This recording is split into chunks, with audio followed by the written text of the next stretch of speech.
వ్యాప్తంగా జరుగుతున్న ప్రతి అంశంతో పాటు రాష్ట్ర రాజకీయాలలో జరిగే వాస్తవాలను కూడా చర్చించే ప్రయత్నం చేద్దాం. మొత్తానికి తెలంగాణ రాష్ట్ర ముఖ్యమంత్రి యనుమల రేవంత్ రెడ్డి గారి పరిపాలనకు 2 సంవత్సరాలు పూర్తయింది.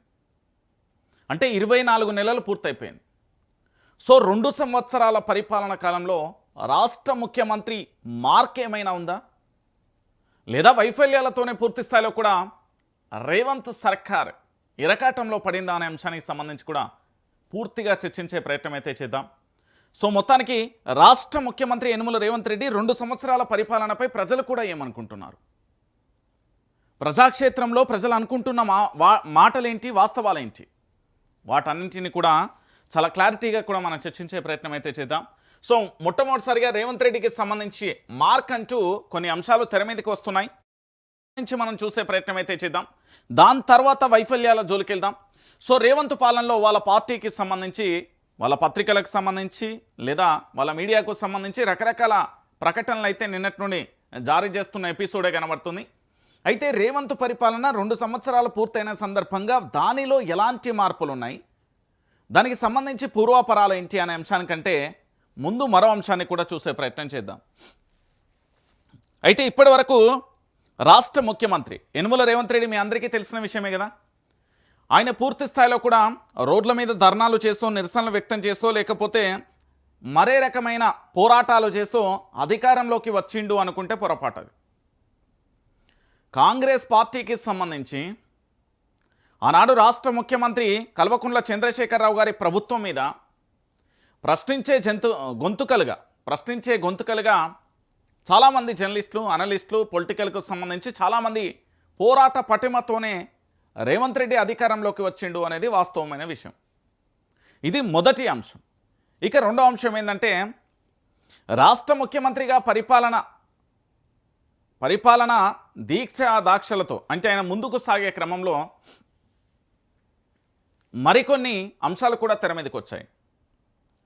అంటే పూర్తిగా బీఆర్ఎస్ పార్టీకి సంబంధించి ఆ పార్టీ ఓడిపోగానే అందులో నుంచి కొంతమంది ఎమ్మెల్యేలను, అంటే 10 మంది ఎమ్మెల్యేలను పూర్తి స్థాయిలో కాంగ్రెస్ పార్టీలోకి లాక్కునే ప్రయత్నం, దాంతోపాటు బీఆర్ఎస్ పార్టీని ఇరకాటంలో పెట్టాలి, బీఆర్ఎస్ పార్టీని ఏదో చేయాలని ఆతృతతోని ముందుకు సాగే ప్రయత్నంలో భాగంగా భారీ ఎదురుదెబ్బ తాకింది అని చెప్పడంలో ఎలాంటి డౌట్ లేదు. అది కాళేశ్వరం అంటారా, లేకపోతే దాంతోపాటు గొర్రెల స్కామ్ అంటారా, ఇంకోటి అంటారా, పేర్లు అయితే వీళ్ళు స్కామ్లను పెట్టిళ్ళు, కానీ నిరూపించడంలో వైఫల్యం చెందింది. అది ఫార్ములా ఈ రేస్తో సహా బోగస్ కేసులతోని నెంబర్ 1 స్థానంలో తెలంగాణ కాంగ్రెస్ సర్కార్ అవుతుంది. ఇది రెండో అంశం. ఇక మూడో అంశం, ఆ పార్టీకి సంబంధించి సమర్థవంతమైన నాయకులు ఉన్నారు, సమర్థవంతమైన మంత్రి పదవులు చేసే వ్యక్తులు కూడా కాంగ్రెస్ పార్టీలో ఉన్నారు. అయితే ఈ కాంగ్రెస్ పార్టీకి సంబంధించి కొంతమంది మంత్రులు, ముఖ్యమంత్రి యనుమల రేవంత్ రెడ్డి నువ్వేంది, నీ మాట ఏంది, నీ లెక్కేంది, కొంతమంది బిహేవ్ చేస్తూ ఉంటే ఇంకొంతమంది అడ్మినిస్ట్రేషన్ రాకపోవడంతోనే ఇంకా ఇబ్బందులు పడుతున్నారు. ఇక మరికొంతమంది మంత్రులకు సంబంధించి వాళ్ళ కళా పోషణ, వాళ్ళలో ఉన్న లలిత కళలన్నీ కూడా బయటికి తీస్తున్న పరిస్థితి కనబడుతుంది. అవినీతిలో నెంబర్ 1 ఉన్నారు, చాలా రకాలుగా లలిత కళలన్నీ కూడా బయట తీస్తున్నారు అంటే అది మీకు అర్థమైపోయే ఉంటుంది. ఇంకొంతమంది మంత్రులు కూడా ఉన్నారు, మన దగ్గర వీడియోలు బాజాప్తుగా ఉన్నాయి, షానున్నాయి, కొన్ని కూడా కాదు, డంపు చేసి పెట్టిన. అది సమయం సందర్భాన్ని బట్టి అన్ని తెలంగాణ ప్రాంత ప్రజల ముందైతే పెడదాం. ఇది కొంతమంది. ఇక మరికొంతమందికి సంబంధించి చూసే ప్రయత్నం చేస్తే, నేను సీఎం కావాలి, సీఎం కుర్చీలో నేను కూర్చోవాలన్న ఆరాటం తప్ప మరేది లేదు. ఇది రేవంత్ రెడ్డికి తలనొప్పిగా మారిపోయే ఎపిసోడ్. ఇక దాంతోపాటుగా రేవంత్ పాలనలో అంటే వైఫల్యం ఉంది, సక్సెస్ ఉంది అని చెప్పడానికి 2 అంశాలు ఉన్నాయి. ఫస్ట్ వీళ్ళు సక్సెస్ అని చెప్తున్న అంశాలు ఏంటి, నేరుగా కాంగ్రెస్ పార్టీ అఫీషియల్గా చెప్పకపోయినా ఇండైరెక్ట్గా వారి గొంతుకలుగా ఉన్న కొన్ని పత్రికలు కానీ కొన్ని ఛానళ్ళు కానీ చెప్తున్న మాట వాస్తవం. ఇది ఎవరు అంగీకరించకపోయినా ఇది సత్యం. అయితే దాంట్లో భాగంగా పాలనలో రేవంత్ మార్క్ అంటూ కూడా పార్ట్ 1కు సంబంధించిన ఎపిసోడ్ ఉంది, ఒకసారి చూద్దాం. రోడ్లు భవనాల శాఖ పురోగతి పట్నం నుంచి పల్లె వరకు రోడ్డు కనెక్టివిటీ, నిర్మాణాలలో R&B రికార్డ్, వచ్చే ఏడాదికి విమాన కార్గో సేవలు, కొత్త ఎక్స్ప్రెస్లు, ఎలివేట్ కారిడార్లు అంటూ కూడా ఇక్కడ ఒక అంశం ఉన్నది. నిజంగా నిజాయితీగా సిగ్గు శరం లేకుండా మనం మాట్లాడుకుందాం. నిజంగా నిజాయితీగా సిగ్గు శరం లేకుండా మాట్లాడుకుందాం. ఏ ఊళ్ళో రోడ్ వేసిర్రయ్యా? నాకు అర్థం కాక అడుగుతున్నా. ఏ ఊళ్ళో రోడ్ వేసిర్రు అంటున్నా. మీ 2 సంవత్సరాలలో ఏ ఊర్లో, ఏ వాడలో, ఏ గల్లీలో ఎక్కడ రోడ్ వేసిర్రు అంటున్నా. ఏమన్నా పగటి కళలు ఏమన్నా అంటున్నారా? నెంబర్ 1 ప్రశ్న. నెంబర్ 2, కొత్త ఎక్స్ప్రెస్ వేలు, ఎలివేటెడ్ కారిడార్లు. ఏ కారిడార్గా ఇచ్చినావమ్మా? రేకుల షెడ్ కూడా వేయకపోతే నువ్వు కారిడార్లుగా ఇచ్చినావు. ఉన్న వాటికే దిక్కు లేదంటే కొత్త ఎక్స్ప్రెస్లా యా నుండి వచ్చినాయి? రాసేటప్పుడు ఆ ఇంకుల కొన్ని పదాలు నిజమా అబద్ధమా అనేది కూడా రాయాలి. ఇది ఫేక్. ఇక సాగులో సరికొత్త రికార్డు. 2024-25 సాగు విస్తీర్ణం 220.77 లక్షలు, దిగుబడి 320.62 లక్షల మెట్రిక్ టన్నులు. వరిలో పంజాబ్ను దాటేసిన తెలంగాణ. వ్యవసాయ రంగం వాటా 2024-25 అంచనాల ప్రకారం 1,06,708 కోట్లు. ఇది ఈ ఎర్రవెల్లి ఫామ్ హౌస్లో ఉంటాడు, కల్వకుంట్ల చంద్రశేఖర్ రావు అని ఉంటాడు. బీఆర్ఎస్ పార్టీ అధినేత, తెలంగాణ ఉద్యమ యోధుడు, ఉద్యమకారుడు అని చెప్తారా, మీరు ఏమంటారో మీ ఇష్టం. మీరైతే ఇప్పుడు ఉన్న కాంగ్రెస్ పార్టీలో తెలంగాణ ఉద్యమకారులు లేరల్లా, చాలా మంది లేరు, కొంతమందే ఉన్నారు. ఇది గత ప్రభుత్వం. అంటే బీఆర్ఎస్ ప్రభుత్వం అధికారంలో ఉన్నప్పుడు, బీఆర్ఎస్ పార్టీ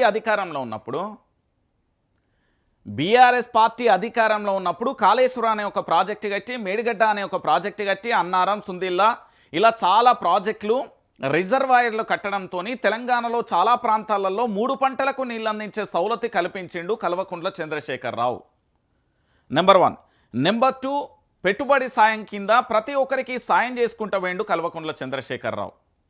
దాంతోపాటుగా రైతు వేదికలని, మార్కెట్ యార్డ్లని విస్తరణ చేసిండు కేసీఆర్. గాయన పుణ్యంతో పండిన పంటలే గివి.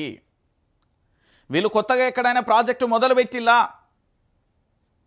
ఓ గడ్డపారతోనో పోటన్న ఒడిసిల్లా, ఓ తట్టెను మట్టి తీసిల్లా, ఓ పార తీసిల్లా అడగాలే తెలంగాణ ప్రాంత ప్రజలందరూ. ఈరోజు నేను చెప్పే మాట వాస్తవం. నా తెలంగాణ సమాజం నన్ను నిజంగా కూడా తెలంగాణ సమాజం నన్ను అభినందిస్తుంది. ఎందుకంటే వాస్తవాలు మాత్రమే మనం మాట్లాడుకోవాలి.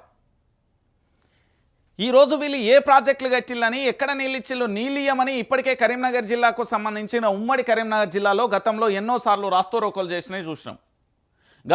వరంగల్ మార్కెట్ యార్డ్లో, ఎనుమవుల మార్కెట్ యార్డ్లో పంట కొనుగోలు చేయమని ఆందోళన చేసింది చూసాం. జనగాం దగ్గర, బచ్చన్నపేట దగ్గర అక్కడ ఆందోళన చేసింది చూసినాం.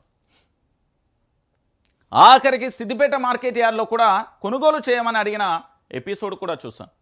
ఎక్కడి నుండి ఇది కాంగ్రెస్ పార్టీ ఖాతాలో వేసుకోవద్దమ్మా. మందికి వచ్చిన కొడుకు మన కొడుకు అనుకోవద్దని చాలా సందర్భాలలో మీ రాజకీయ నాయకులు చెప్పిన మాటలే ఇవి. మీరు కొత్తగా ప్రాజెక్టులు చేయలే, మీరు వచ్చిన తర్వాత వానలేం బ్రహ్మాండంగా వండలే, ఏమి కాలే, గత ప్రభుత్వం పుణ్యమా అని కొన్ని మీకు కలిసి వస్తున్నాయి. దాన్ని అంగీకరించండి. ఇక దీనికి ఎట్లా అంటే ఇట్లా సప్పట్లు కొట్టాలి, ఇట్లా కొట్టుర్రి అందరూ.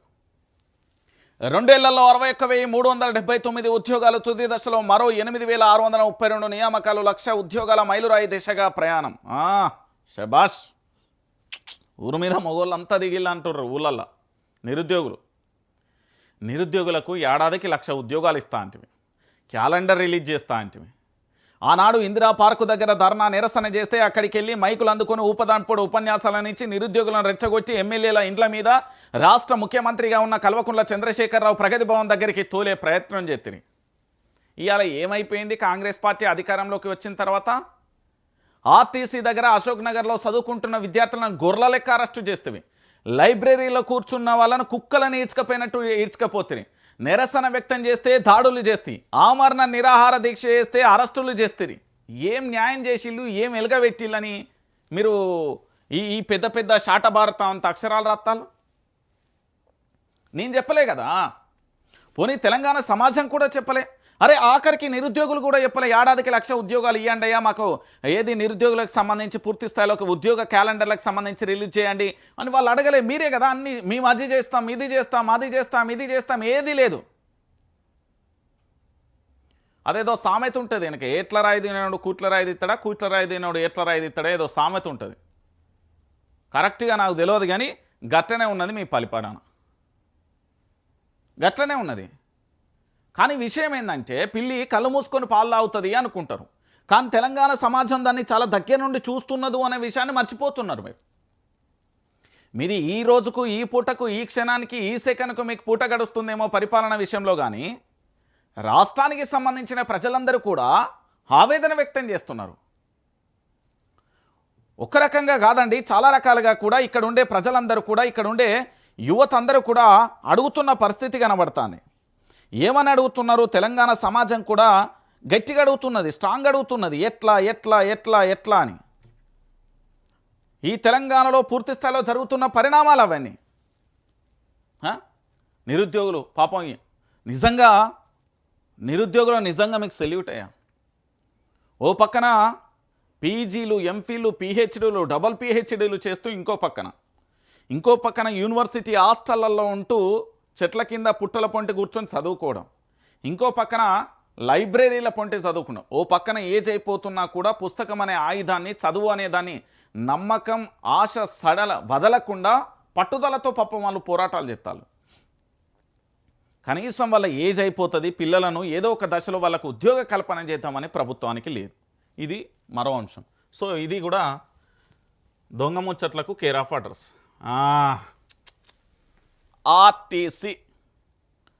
ఆర్టీసీ అదేంది, రోడ్డు ట్రాన్స్పోర్ట్ కార్పొరేషనే ఉంటుంది ఫుల్ ఫామ్, గంతే. ఇక ఆర్టీసీ ఓ ఎమ్మలార మా ఎమ్మలార ఎన్నో ఉండే, నిన్ననే రాపిచ్చి ఇంకా సగంలో ఉన్నట్టున్నది. ఎట్లుంటుంది అంటే ఈ ముచ్చట చెప్పాలంటే తెలంగాణ సమాజం అంతా ఆలోచించండి దయచేసి. ఇప్పుడు నేనే ఉన్నా, ఉదాహరణకు వైఆర్టీవీ ఉన్నది. తెలంగాణ సమాజంలో ఉండే వికలాంగులకు, వృద్ధులకు, లేదా యువతకు, రైతులకు అందరికీ కూడా అన్ని రకాలుగా పూర్తి స్థాయిలో కూడా ఫ్రీ ఫ్రీ ఫ్రీ ఫ్రీ అని ఏదైనా కార్యక్రమం చేపట్టినవచ్చు. దానికైతే ఆర్థిక మూలాలు కావాలి కదా, అంటే ఆర్థికంగా నిధులు కావాలి కదా. ఒకవేళ నిధులు లేకపోతే ఎలాంటి పరిస్థితులు ఎదుర్కోవాల్సి వస్తుంది మీ అందరికీ తెలిసిన విషయమే కదా. కానీ ఇక్కడ విషయం ఏందన్నా అంటే ఆర్టీసీ అనేది మీ అందరికీ తెలుసు కదన్నా. ఈ ఆర్టీసీ అనేది మహిళలకు ఉచితంగా ఇచ్చిల్లన్న. ఉచితంగా ఇచ్చిర్రు ఓకే అన్న, ఉచితంగా ఇవ్వడం వల్ల లాభం ఏంటో చెప్పండి అన్న. ఇప్పుడు మన ఇంట్లో బండి ఉన్నది, అది టీవీఎస్ఏ కానీ, స్కూటరే కానీ, లేకపోతే 4 గీరల బండో, 6 గీరల బండో, ఏ గీరల బండి అయినా, ఎడ్ల బండి అయితే కాదు కదా. ఎడ్ల బండి అంటే దానికి ఏ పెట్రోల్ అవసరం లేదు, ఏం అవసరం, 2 ఎడ్ల కింద నీళ్ళు పోసి నీళ్ళు పెట్టి దాని మేత ఎత్తే సరిపోతుంది. కానీ బండ్లల్లో పెట్రోల్ అయితే ఉండాలి కదా, డీజిల్ అయితే ఉండాలి కదా. అది రోడ్డు ఎక్కాలంటే మళ్ళీ దాన్ని నడపడానికి ఒక డ్రైవర్ అయితే ఉండాలి కదా, మళ్ళీ దాంట్లో మెయింటైన్ చేయడానికి దానికి ఒక డిపో అయితే ఉండాలి కదా, మళ్ళీ ఇంకొక రకంగా ప్రయాణికులకు పూర్తి స్థాయిలో కండక్టర్ అనేట ఆయన ఉండాలి కదా, మళ్ళీ దీన్ని పూర్తి స్థాయిలో డిపోలకు తీసుకెళ్ళి ఇంకొక క్లీనర్ అనేట ఆయన ఉండాలి కదా. ఇన్ని రకాల వ్యవస్థలు ఆర్టీసీకి డ్రైవర్కు జీతాలు ఎన్నుండేది ఇస్తాలు, కండక్టర్కు జీతాలు ఎన్నుండేది ఇస్తాలు, ఆ క్లీనర్కు జీతాలు ఎన్నుండేది ఇస్తాలు, ఆ డిపో మేనేజ్ ఎట్లా జరుగుతుంది, బస్సు మెయింటెనెన్స్లు ఎట్లా జరుగుతున్నాయి, వీటి దగ్గరకు సంబంధించి ఏమన్నా వైట్ పేపర్ రిలీజ్ చేస్తారా మీరు? అదే మీ భాషలో ఏందో నాకు తెలియదు కానీ తెల్ల పేపర్ అంటారు.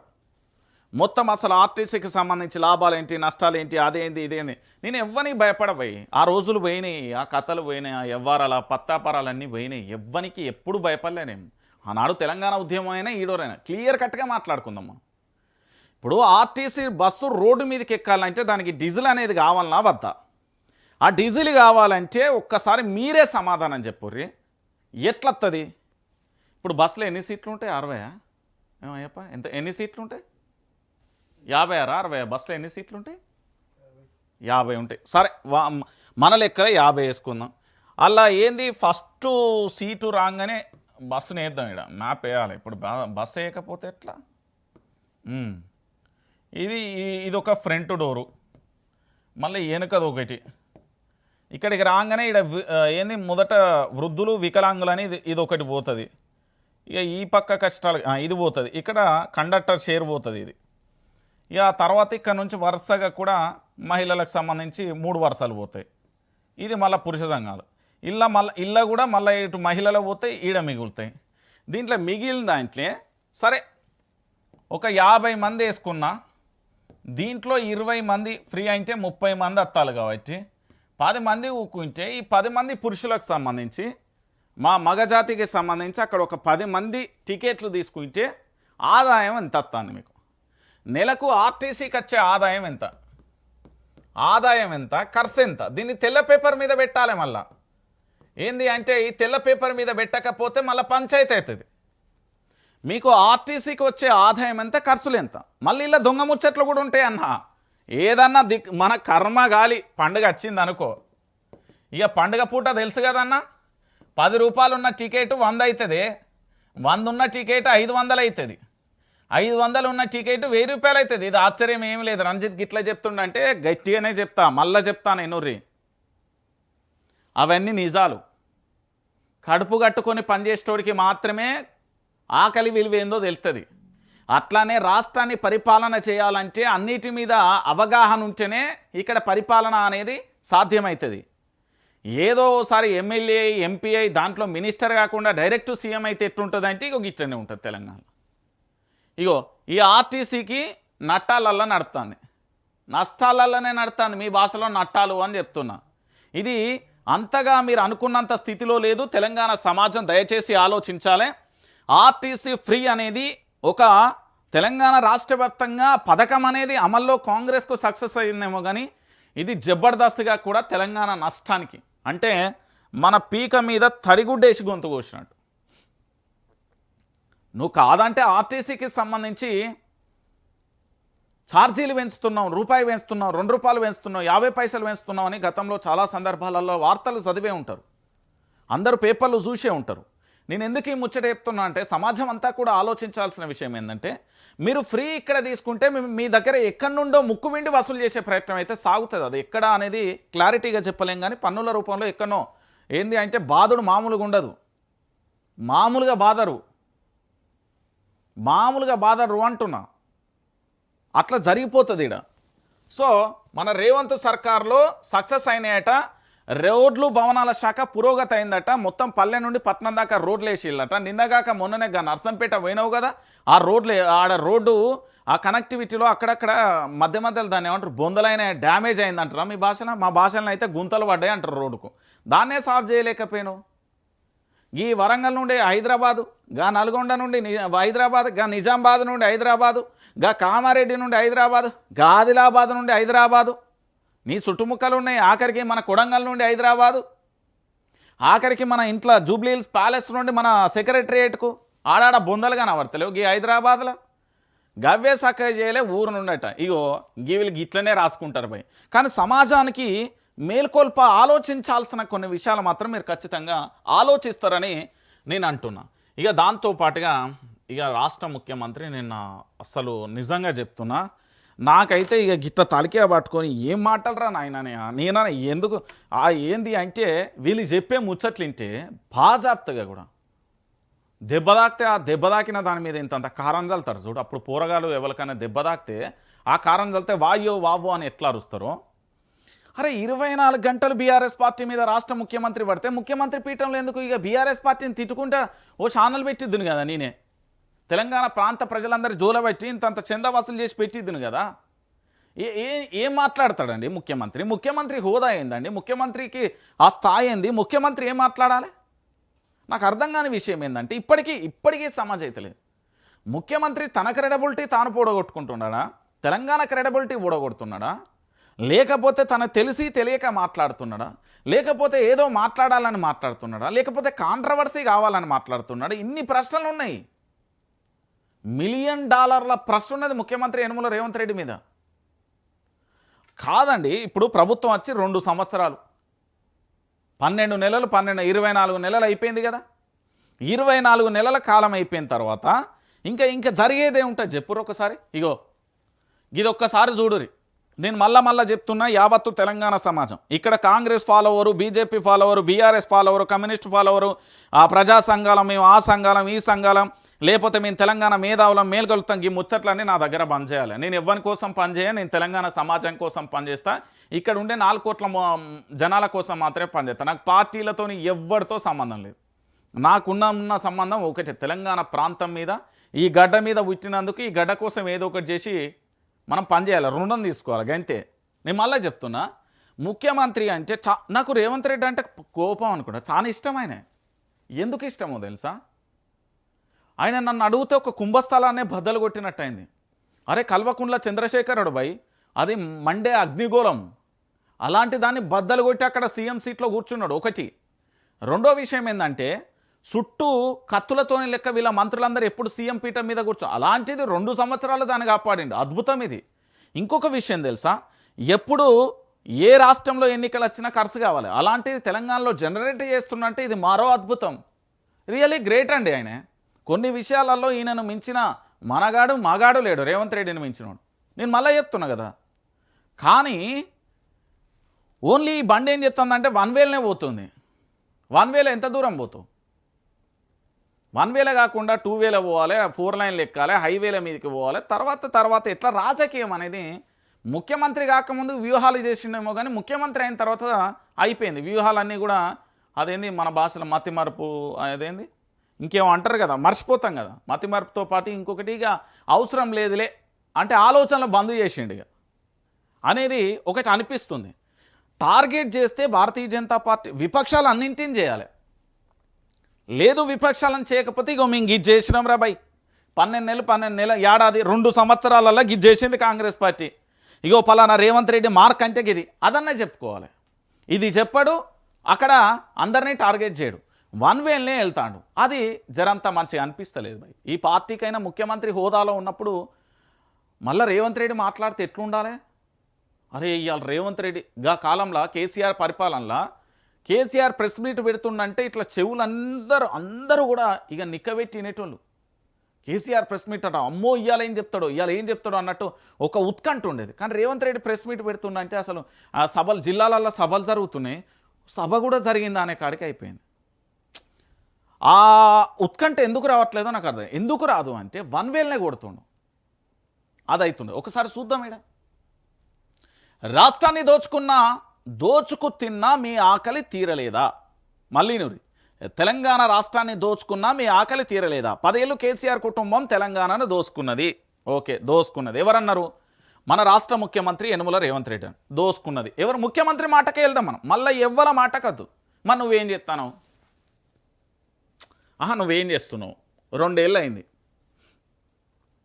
2 ఏళ్ళు అయింది కదా, 12 నెలలు 24 నెలలు నీ దగ్గర విచారణ వ్యవస్థ ఉంటుంది, ఇంటెలిజెన్స్ వ్యవస్థ ఉంటుంది, అన్ని రకాలుగా డిపార్ట్మెంట్లు నిరూపించలేకపోయినవి ఎందుకు? సరే రేవంత్ రెడ్డి అనేట ఆయన కొడంగల్ నియోజకవర్గంలో ఒక సామాన్య వ్యక్తి అంటే మేము పట్టించుకోం, లేదా కొడంగల్కి ఎమ్మెల్యే అంటే కాస్త మాట వింటాం, ఎంపీ అంటే అరే ఈయన ఏదో మాట్లాడుతుండు అని ఆలోచిస్తాం. కానీ రాష్ట్ర ముఖ్యమంత్రి కదా, అన్ని శాఖలు అన్ని వ్యవస్థలు నీ చేతిలో పెట్టుకొని ఆరోపణ ఏంది అంటానా, దాన్ని నిరూపితం చేయకపోవడానికి కారణం ఏంటి అంటున్నా. ఎన్ని రోజులు ఇట్లా ఆరోపణలు చేస్తారు అంటున్నా. దానికి సమాధానం ఉందా ముఖ్యమంత్రి గారు? మిగులు రాష్ట్రాన్ని 8 లక్షల కోట్ల అప్పుల పాలు చేసింది. బరాబర్ అవుతుంది భయ్, ఎందుకు కాదు? ఎట్లా కాదు చెప్పు? ఆయన ఏమన్నా ఇంట్లో ఏమన్నా ఆయన ఇదేంది వాళ్ళ ఇల్లు, అదేంది మన ప్రగతి భవన్, అదే కల్వకుంట్ల చంద్రశేఖర్ గారు నివాసం ఉన్న బిల్డింగ్ పేరు ప్రగతి భవనే కదా, దాన్ని మహాత్మా జ్యోతిరావు పూలే ప్రజాభవన్ అని పెట్టిల్లు కదా.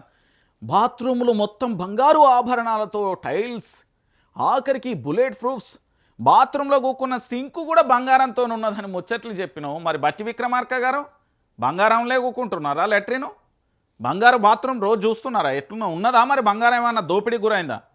మళ్ళీ మీరు అధికారంలోకి దిగేటప్పుడు మీరు ఏం చేయాలంటే ఆ బంగారు అన్నీ మాకు మీడియా పెట్టేసి ఇగో బాత్రూంలో ఇగో ఈ టైల్స్ ఇంత బంగారం కేసీఆర్ పెట్టిండి, కిటికీలని బంగారమే, ఆఖరికి ఆడ ఊకొని మోషన్ పోయేది కూడా బంగారం ఉన్నది, నీళ్ళు వచ్చే పైపు కూడా బంగారం ఉన్నది, ఆడ సింకు కూడా బంగారం, అవన్నీ మాకు చూపెట్టాలా. మరి మళ్ళీ లైవ్లో మీరు ఏమైనా దోసుకపోయారు? మాకు మీ మీద అనుమానం కూడా ఉన్నది. కాంగ్రెస్ ప్రభుత్వం అంటే మీ మీద అందరి మీద అనుమానాలు ఉన్నాయి. మరి అదేదో చూపెట్టామనుర్రి, ఏమైపోయింది? ఏమైపోయింది? దాన్ని ఎందుకు నిరూపించలేకపోయారు? అంతకుముందు బంగారు బుల్లెట్లు, బంగారు ప్రూఫ్స్తోని మొత్తం బుల్లెట్ ప్రూఫ్, బంగారు ఆభరణాలతో చేసిందని నోరు నాలిక అరిగదాగా మాట్లాడారు కదా, నిరూపించిరా? దాంట్లో ఎవరు ఉంటారనుకుంటాను? బట్టి విక్రమార్కగా మది నియోజకవర్గానికి సంబంధించిన ఎమ్మెల్యే, తెలంగాణ రాష్ట్రానికి సంబంధించిన ఉప ముఖ్యమంత్రి బట్టి విక్రమార్క గారు, వారి సతీమణి. ఆ ముందే మన వైఎస్ రాజశేఖర రెడ్డి నివాసం ఉన్న ఇంట్లోనేమో మన మంత్రి సీతక్క ఉంటున్నది. ఆఖరికి ప్రజా సమస్యల కోసం పరిష్కరించాల్సిన ప్రగతి భవన్ కాస్త ఎంగేజ్మెంట్లకు వాళ్ళ కుమారుడు దాన్నే జరిగింది. వివాహానికి సంబంధించిన నిశ్చితార్థం ఏదో జరిగింది, నాకు తెలియదు సరిగా. దానికి అది ప్రజా సమస్యల కోసం అండి. కేసీఆర్ ఎందుకున్నాడు ప్రగతి భవన్? ప్రగతి భవన్ ఎందుకు ఇచ్చింది? దాని ఆశ ఏంది? ఆశయం ఏంది? కుదా తెలంగాణ సమాజం అంతా కూడా ఆలోచించాలా దయచేసి. నేనేమంటున్నానంటే అక్కడ అది బుల్లెట్ ప్రూఫ్ సంబంధించిన బాత్రూమ్లలో బంగారంతో మొత్తం టైల్స్, సింకులు అవన్నీ చేపించిండు అన్నారు. మరి మన వీళ్ళ ప్రభుత్వం దమ్న దిగిపోయేటప్పుడు అది మన టైల్స్ మన బంగారు ఆభరణాలతో ఉన్న బాత్రూంలో మనకు అప్పచెప్పాలి. అడుగుర్రి, మనదే వాటాది, తెలంగాణ సంపద. వీళ్ళే చెప్పిళ్ళు, మరి ఉన్నాయా లేదా ఒక రోజు పోయేద్దామని కూడా అనుకుంటున్నా. కానీ సెక్యూరిటీ సమస్య వస్తుంది. దోసుకున్నాడు ఏడ దాచుకున్నాడు అయ్యా? 8 లక్షల కోట్ల రూపాయలు అంటున్నావు. రుణమాఫీ చేసిండు, రైతులకు రైతు పెట్టుబడి ఇచ్చిండు, కాళేశ్వరం ప్రాజెక్టు కట్టిండు, మేడిగడ్డ, అన్నారం, సుందిల్లా, మల్లన్న సాగర్ రిజర్వాయర్లు ప్రాజెక్టులు కట్టిండు, దాంతోపాటు కళ్యాణ లక్ష్మి ఇచ్చిండు, కేసీఆర్ కిట్ ఇచ్చిండు, న్యూట్రిషన్ కిట్ ఇచ్చిండు. ఏం తక్కువ చేసిండు అయ్యా కేసీఆర్? ప్రతిసారి కేసీఆర్ దోచుకున్నాడు, 8 లక్షల కోట్ల అప్పు చేసిండంటే నిరూపించు. రాష్ట్ర ముఖ్యమంత్రి హోదాలో ఉన్నది యనుమల రేవంత్ రెడ్డే కదా, ప్రభుత్వమే కదా, నిరూపించమనుర్రి.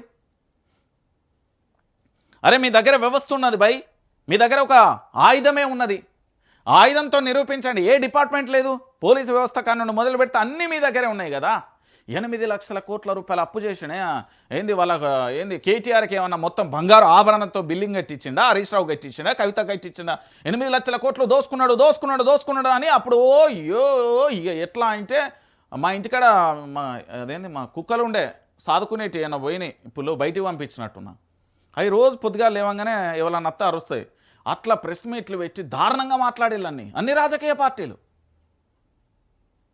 కానీ దాన్ని నిరూపించడంలో వైఫల్యం చెందుతున్నారు అనేది తెలంగాణ సమాజం అడుగుతున్నది. ఇప్పుడు కుక్క అరుస్తుంది, మనం అరుస్తుంది, దానికి డిఫరెన్స్ ఉండాలి కదా. డిఫరెన్స్ అనేది ఖచ్చితంగా ఉండాలి కదా. నేను ఎందుకు ఈ మాట చెప్తున్నానంటే ప్రభుత్వ యంత్రాంగం మన చేతిలో ఉంది, ప్రభుత్వం మనది. మరి కాంగ్రెస్ ప్రభుత్వం నిరూపించాలి కదా. 8 లక్షల కోట్ల రూపాయలు పలానా దాంట్లో కల్వకుంట్ల చంద్రశేఖరరావు దోపిడీ చేసిండు, అది చేసిండు, ఇది ఏమైపోయింది చెప్పలేకపోతున్నాయి. ఇగో ఇంకోటి, బీఆర్ఎస్ పార్టీకి కేటీఆరే పెద్ద గుదిబండ. ఎవరు? కేటీఆర్. కల్వకుంట్ల తారక రామారావు పుణ్యమా అని హైదరాబాద్ కాస్త ఓ బ్రాండ్ ఇమేజ్లోకి వెళ్ళింది. అది నిజం ముచ్చట. అనేక కంపెనీలు రావడానికి సాక్ష్యం, నిలయం ఈ రాష్ట్రంగా మారిపోయింది. అయితే ఇదంతొద్దు, సరే బీఆర్ఎస్ పార్టీకి కేటీఆర్ అనేట ఆయన గుదిబండ అయిందని రేవంత్ రెడ్డి చెప్తుండు కదా. మన అమెరికా అధ్యక్షుడు, ఆయన పేరు డొనాల్డ్ ట్రంప్, వాళ్ళ కూతురు ఇవాంకా ట్రంప్ ఉండే హైదరాబాద్కు వచ్చినప్పుడు ఒక సమ్మిట్ జరిగినప్పుడు ఆమె పక్క ఊకొని కేటీఆర్ మాట్లాడింది కదా. సేమ్ మళ్ళా ఇవాంకా ట్రంప్ని ఇన్వైట్ చేద్దాం, సేమ్ అలాంటి సమ్మిటే పెడదాం.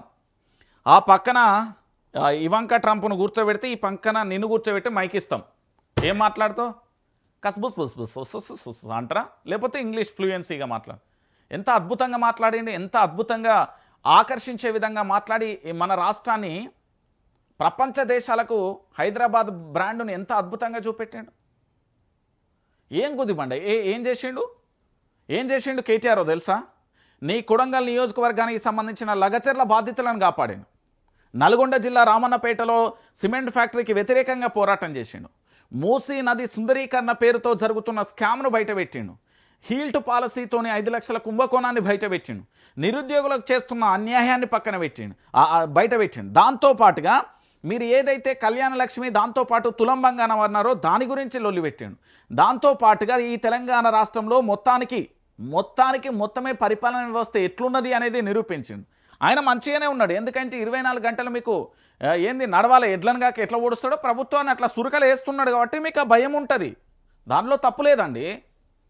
ఆయన ఉన్నన్ని రోజులు పార్టీని ప్రజలే బొందబెడతారు. కాంగ్రెస్ పార్టీ కూడా మీరు అనుకుంటున్నారేమో కానీ రేవంత్ రెడ్డికి ఒక విషయం, ఒక లాజిక్ మర్చిపోయిందండి. ఇది నేను గుర్తు చేయదలుచుకున్నా. లగడపాటి రాజగోపాల్ రెడ్డి తెలంగాణ ఉద్యమంలో సారు కళలన్నీ తెలుసు కదా. సెక్రటరియట్ ముందు గేటు వెనక గేటు దగ్గర ఎక్కడ నిరసన కూకున్నాడు, ఆ తర్వాత ఎట్లా జారుపెట్టలేక జుర్రుమని పరారైండో తెలుసు కదా. ఆ తర్వాత నల్లారి కిరణ్ కుమార్ రెడ్డి ఏమయ్యా ఈటల రాజేందర్ ₹1 అంటే రూపాయేనని నిండు అసెంబ్లీ సాక్షిగా మాట్లాడింది కదా. ఏడున్నారండి వీళ్ళు? తెలంగాణ రాష్ట్రంతోని తెలంగాణ ప్రాంత ప్రజల మనోభావాలను, ఆత్మగౌరవాన్ని దెబ్బతీసే విధంగా మాట్లాడితే పరిస్థితి ఎట్లున్నదో చూసారు కదా. గట్లనే ఉంటుంది. నిరుపేదలకు కనీసం రేషన్ కార్డు ఇవ్వలేదు. నల్గొండపై కక్ష కట్టి ఎస్ఎల్బీసీని పట్టించుకోలేదు. ఆ నల్గొండ ఫ్లోరైడ్ బండగా మారేది. ఈరోజు ఆ ఫ్లోరైడ్ అనేది లేకుండా ఫ్లోరైడ్ రహిత నల్గొండగా మార్చింది కల్వకుంట్ల చంద్రశేఖరుడే. కాదని నిరూపించమనురి. ప్రాజెక్టు వద్ద 8 మంది చనిపోతే మామ అల్లులు డ్యాన్స్ చేశారు. ఒకటి నాకు అర్థం కాదు, ఎస్ఎల్బీసీలో చనిపోతే కనీసం వాళ్ళ యొక్క ఏంటంటే కనీసం వాళ్ళ డెడ్ బాడీలను బయటికి తీయలే, వాళ్ళు చనిపోయిన వ్యక్తులను బయటికి తీసుకురాలే. ఇంకా దాని గురించి ఇంకా మీరు మాట్లాడితే ఉన్నిచ్చేది పోతుంది. ఇక్కడికే ఆపేరు. ఇక 600 టన్నెల్ను పూర్తి చేసి తీరుతాం. చేయి ఎట్లా చేస్తారో. ప్రజాప్రభుత్వంలో అన్ని వర్గాలకు న్యాయం. ఏ వర్గానికి? జర్నలిస్టులకు న్యాయం చేయపోతేవి, డిజిటల్ మీడియాకు న్యాయం చేయపోతేవి, నువ్వు ఇంకెవరికి న్యాయం చేస్తావు అని కళ్ళ ముంగట 24 గంటలు నువ్వు మాట్లాడే మాటలు, నువ్వు చెప్పేమో ఏంది ముచ్చట్లన్నీ కూడా తెలంగాణ సమాజానికి తెలియజేస్తున్న మీడియానే నువ్వు పెడచేవినవి ఇచ్చినావు. ఇంకా నువ్వు ఏదో చేస్తావు. రాష్ట్రంలో 3 కోట్ల మందికి పైగా సన్నబియ్యం, 4.5 లక్షల మంది ఇందిరమ్మ ఇండ్ల నిర్మాణం, తెలంగాణ సమగ్ర అభివృద్ధిని చాటేందుకు గ్లోబల్ సమ్మిట్, మద్యానికి ఆశపడి పొంకనాల పోషిగాళ్లకు ఓటేయద్దు, మంచోళ్లను సర్పంచ్లుగా గెలిపించుకోండి, దేవరకొండ సభలో రేవంత్ రెడ్డి గారట. ఇక్కడ నేనేమంటున్నానంటే మళ్ళా చెప్తున్నా, శకం ముగిసింది.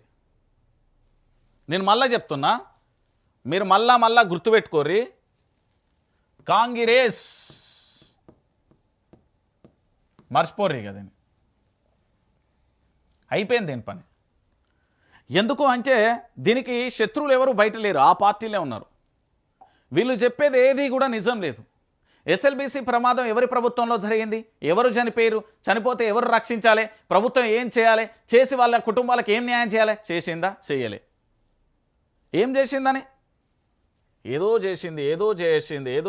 చేసిందని చెప్పే ప్రయత్నం చేసేవాళ్ళు. ఇది రేవంత్ రెడ్డి గారి ముచ్చట.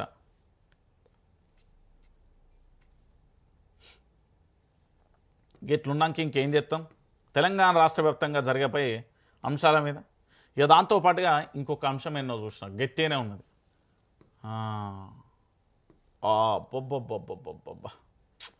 Welcome to the Telangana rising global summit 2025. చూపంతా ఫ్యూచర్ వైపే.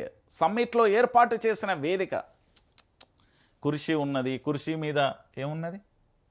Water bottle. ఇట్లా చూపెట్టాలి, జూమ్ చేసి రాయాలి. పత్రిక జర్నలిజం విలువలు అంటారు కదా, ఎడగనట్ట వేదిక అన్నట్ట. రేపు ఎల్లుండి భారత్ ఫ్యూచర్ సిటీలో గ్లోబల్ సమ్మిట్ అత్యంత ప్రతిష్టాత్మకంగా నిర్వహిస్తున్న రాష్ట్ర ప్రభుత్వం. 6 ఖండాలలోని 44 దేశాల నుంచి 154 మంది ప్రతినిధుల రాక, తెలంగాణ సంస్కృతి ఉట్టిపడేలా నృత్యాలు, అందరినీ ఆకట్టుకునేలా మహానగరం ముస్తాబు. సమ్మిట్ వేదికకు 50 మీటర్ల ఇంటరాక్ట్ టనెల్, లక్షల కోట్లకు పైగా పెట్టుబడుల ఒప్పందాలు, బిజినెస్ ఫ్రెండ్లీ పాలసీతో ప్రభుత్వం ముందుకు. Telangana rising global summit agenda ఖరారు. సమ్మిట్ ప్రాంగణంలో తెలంగాణ తల్లి విగ్రహం, అతిథులకు స్వాగత, వసతి సదుపాయాల విషయంలో జాగ్రత్త అవసరం. రేవంత్ రెడ్డి గారు గ్లోబల్ సమ్మిట్ ఏర్పాట్ల పరిశీలన రాష్ట్ర ప్రయోజనాలకు ఎంతో ఉపయోగం. డిప్యూటీ సీఎం భట్టి పెట్టుబడులకు ముందే ఎంఓయూలు భవిష్యత్తును డాక్యుమెంట్ రూపంలో వివరిస్తా మంత్రి శ్రీధర్ బాబు. ఇది ముచ్చట. మీకు అర్థమైందా? గా మధ్యలో అంటే ఈ వారం నెల క్రితం అనుకుంటా గదేదో ఉంటారు, దాన్ని ఏమంటారు, ఫ్యాషన్ డిజైనా అందాల పోటీలు, అదే కదా, అందాల పోటీలు నిర్వహించలు. ఎంత వచ్చిందన్న పెట్టుబడులు? అందాల పోటీలు అని సుందరీమణులను తీసుకొచ్చి నా భద్రకాళి దేవత దగ్గర తీసుకెళ్ళిళ్ళు అనుకుంటా, 1000 స్తంభాల గుడి తీసుకెళ్ళిండు, రామప్ప తీసుకెళ్ళిళ్ళు, నాగార్జున సాగర్ తీసుకెళ్ళిళ్ళు. ఊరి నాయనో వాళ్ళు వేరే గ్రహం మీకెళ్ళి వచ్చినట్టుగా, ఊరి దేవుడు వేరే గ్రహాల నుండి దిగినట్టుగా అతిథి రాజ మర్యాదలతోని ఆఖరికి ఏది మన చంద్రయాన్ గుట్ట దగ్గర ఉండే ప్యాలెస్లకు కూడా తీసుకెళ్ళి బువ్వవెట్టిలు మస్తు చేసిలు. ఏమొచ్చింది వాళ్ళ వల్ల? ఒక్క రూపాయి పెట్టుబడి వచ్చిందా? నిజం మాట్లాడుకుందాం, బియాండ్ ప్రాక్టికల్ మనం సీరియస్గా క్లారిటీగా కూడా మాట్లాడుకుందాం. ఏమొచ్చింది చెప్పురి? ఒక్క రూపాయి అన్న వచ్చిందా? నయా పైసా అన్న వచ్చిందా? మనం పెట్టిన ఖర్చు ఎంత? ఒకసారి మీరు అందరూ ఆలోచించాలి, దయచేసి తెలంగాణ సమాజం అంతా ఆలోచించాలి. ఇవి నిజాలు, ఇది ఫ్యాక్ట్స్, ఇవి వాస్తవాలు. ఒక్క రూపాయి అన్న వచ్చిందా? లాలే. ఎందుకు వస్తుంది? మన ఒక విజనరీ అవన్నీ ఉండాలి కదా. ఇది చేస్తున్నాం, దీనివల్ల రాష్ట్రానికి ఏం ప్రయోజనం, మనకేం ప్రయోజనం, దీనివల్ల ఎంత లాభం, ఏం కథ. అడ్వర్టైజ్మెంట్లు అయితే గారెక్కన్న ఉన్న బోడు పలకాను మొదలు పెడితే మెట్రో 7 దాకా ఉన్నదో మెట్రో పిల్లర్లో మొత్తం ఉండే అందాల పోటీలకు సంబంధించి. ఇప్పుడు మళ్ళీ గ్లోబల్ సమ్మిట్కి సంబంధించినవి కూడా ఉన్నాయి, మస్తున్నాయన్న. ఏం ఖర్చేమో రాబడేమో అదేదో ఉంటుంది, బారానా షారానా అంటారుగా, గట్ల అయిపోయింది తెలంగాణ. ఇన్కమ్ సున్నా, ఖర్చు అయితే వేలకు వేలు అయిపోతున్నది. ఎంత బాధ అనిపిస్తుందంటే ఈ తెలంగాణను చూస్తే, అయ్యో తెలంగాణ తల్లి గనక మాటలు వచ్చేది ఉంటే, నా తెలంగాణ తల్లి ఎన్ని కన్నీళ్లు పెట్టుకొని ఎంత బాధపడో. చెయ్యిరి భయ్. నేనేమంటున్నా అంటే, రేవంత్ రెడ్డి సర్కార్ని ఏదో విమర్శించడానికో లేకపోతే ఇంకోటి చేయడానికో, కాంగ్రెస్ పార్టీ అంటే ఏదో కోపమో లేకపోతే రేవంత్ రెడ్డి అంటే కోపమో కాదు, నాకు మంచిగా చేయమంటున్నా. కాక చిన్న వయసులో ఒక సీఎం అయిండు రేవంత్ రెడ్డి. చేసే ప్రతిదానికి మన తెలంగాణ రాష్ట్రానికి గింత ఆదాయం వస్తుంది, గింత లాభం వస్తుంది, గిట్లా చేస్తున్నాం, గి విజనరీ చేస్తున్నాం అనేది ఓ ప్రెస్ మీట్ పెట్టి చెప్పి, ఇగో ఇవి ఈ విధంగా ఉంటాయని మీ మంత్రులను చెప్పించి, తర్వాత ఇగో ఇట్లా చేస్తున్నాం, ఇంత లాభం వచ్చిందని చెప్పుర్రి. మిమ్మల్ని మంచిగా చేయమంటున్నా. మిమ్మల్ని ఏంటంటే ఉరికిపోయి నీళ్ళు తాగమంటే నేను కూర్చొనే మంచిగా నిమ్మలంగా నీళ్లు తాగి పని చేయమంటున్నా. నేను రాష్ట్ర ముఖ్యమంత్రి అంటే వేరే గ్రహం నుండి రాడన్నా, ప్రజల చేత ప్రజల కొరకు ఎన్నుకోబడ్డ నేత. మీరు కూడా మా లెక్కనే ఒక మేము సామాన్యులు అసామాన్యులు అనేది ఏం లేదు. మీకు మమ్మల్ని పరిపాలించే అధికారాలన్నీ కట్టబెట్టినాం, వాటన్నింటినీ కూడా నిర్వర్తించండి, బాధ్యతాయుతంగా ఉండమని చెప్తున్నా నేను, అంతే. ఫ్యూచర్ సిటీ, నేనేం ఫ్యూచర్ సిటీకి వ్యతిరేకం కాదు, అట్లనే అందాల పోటీలకు ఇతర దేనికి వ్యతిరేకం కాదు. ఈ తెలంగాణలో అన్నింటినీ మీరు సమగ్రవంతంగా మీరు పూర్తి స్థాయిలో ప్రతిదీ పెట్టేది ఏదైతే పనులు చేస్తున్నారో వాటన్నింటినీ కూడా జాగ్రత్తగా చేయమంటున్నా. కానీ ఊకే కేసీఆర్ మీద బీజేపీ ఏడా లేదా? బీజేపీ లేదా? బీజేపీని ఎందుకంటారు? ఏవో నేను చెప్పలే, 6 అడుగుల బుల్లెట్ దిగింది. 6 అడుగుల బుల్లెట్ హరీష్ రావు ఏమన్నాడు? ఇక దీనికి సమాధానం చెప్పుర్రా కాంగ్రెస్ రేవంత్ రెడ్డి గారు. మీరు ఉండే కాడు ఉండరు. ఇక చూడు ఎంత మాట అన్నాడు. రేవంత్ బీఆర్ఎస్ మీద ఏడవటమేనా? ఇక చూడు, రేవంత్ బీఆర్ఎస్ మీద ఏడవడమేనా? ఎస్ఎల్బీసీలో 8 మంది అమాయకమైన ప్రాణాలను బలికొన్నది మీరు కాదా? కనీసం శవాలను బయటికి తీయలేని దద్దమ్మ సర్కార్. మూటలు వాటాలు కమిషన్లు, ఇదే కాంగ్రెస్ విజన్. ఎవరిని మభ్యపెట్టేందుకు రైజింగ్ గ్లోబల్ సమ్మిట్. ఇది ఎన్ని కోట్ల స్కామ్, ఎవరి వాటా ఎంత? హరీష్ రావు. అయిపోయి బుల్లెట్ దించిండు. ఇప్పుడు ఈ బుల్లెట్కి ఏమైనా సమాధానం చెప్తారు? 70mm cinema చూపించిండు Harish Rao. ఎందుకంటే దీని మీదనే చూడుర్రి, హరీష్ రావుకు ఇక్కడ అనడానికి ఒక రీజన్ ఉన్నది. ఏంటి అంటే, మనోడు అన్నాడు ఇక్కడ, అయ్యో ఇక్కడ చూడుర్రి, ఇక్కడ హరీష్ రావు ఇట్లా అడగడానికి రీజన్ అది. ఇగో మనోడు ఇక్కడ అడుగుతాడు చూడుర్రి, ఎడవా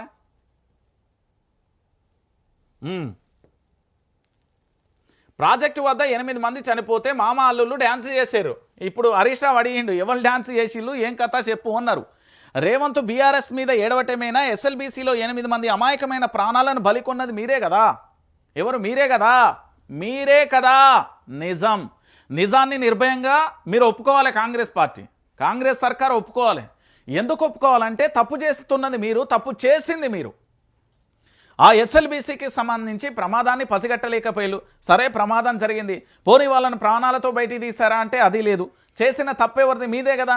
మరి ఆ నిజాన్ని ఒప్పుకోకుండా దాన్ని కూడా తీసుకొచ్చి బీఆర్ఎస్ పార్టీ మీద మామ డ్యాన్స్ చేసిండు, అల్లు డ్యాన్స్. అరే ప్రమాదం జరిగినప్పుడు అక్కడ రాష్ట్ర ముఖ్యమంత్రి అనే వ్యక్తి హోదాలో నువ్వు ఉండి దాని పనులను పర్యవేక్షించి పూర్తిగా వాళ్ళని బయటికి తీయాలి కదా. మీ దగ్గర ఉన్న టెక్నాలజీ, జర్మన్ టెక్నాలజీ, ఆ టెక్నాలజీ, ఈ టెక్నాలజీ అంటారు, చివరికి అవి తీయకనే పోతురి, కార్మికులందరూ వెళ్ళిపోయే. ఎంత బాధాకరమైన విషయం అండి ఇది. అధికార పార్టీ విపక్ష పార్టీ మీద ఏడవడం ఏంది నాకు అర్థం కాదు. ఊకే ఏడుపు కొట్టురు తప్ప ఏం లేదు. ఎందుకంటే ఒకటి, దీనికి చాలా రీజన్స్ ఉన్నాయి. రేవంత్ రెడ్డి ఇట్లా మాట్లాడడానికి రీజన్స్ కూడా ఉన్నాయి. ఏంటి అంటే, ప్రస్తుతం ఆయన పరిపాలనా దక్షుడు అంటే పరిపాలన అడ్మినిస్ట్రేషన్ అనేది ఫస్ట్ వస్తలేదు, అది క్లియర్గా ఒప్పుకోవాలి.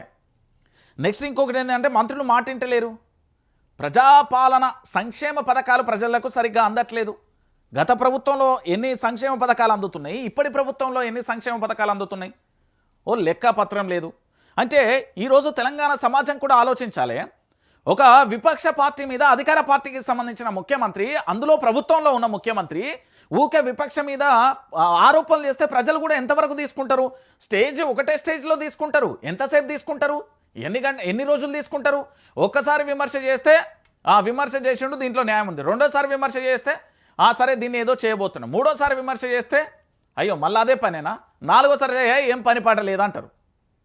బీఆర్ఎస్ పార్టీ మీద ఏడవడం కాదు, ఇక్కడ ప్రజల దృష్టిని మరల్చడానికో టాపిక్ డైవర్షన్ చేయడానికో ఇవన్నీ కాదండి. ఈ తెలంగాణలో జరుగుతున్న పనులన్నింటికి సంబంధించి మీరు ఏం చేస్తున్నారో అడుగుర్రి, మీరు ఏం చేసిలో చెప్పుర్రి తెలంగాణ సమాజానికి. అంతేగాని ప్రతిక్షణం అనుక్షణం కూడా అదేదో వదలబోమాలి వదల అన్నట్టు అరుంధతి సినిమాలు ఉంటావు. ఊకే బీఆర్ఎస్ పార్టీ ఏంది, నువ్వు పట్టుకునేది ఏంది, ఆడ వచ్చేదే ఉన్నది. ప్రభుత్వం నీ చేతిలో ఉంది, అధికారం నీ చేతిలోనే. ఏమన్నా అవినీతి ఉంటే బయట పెట్టు, లేదు అది అయిపోయింది.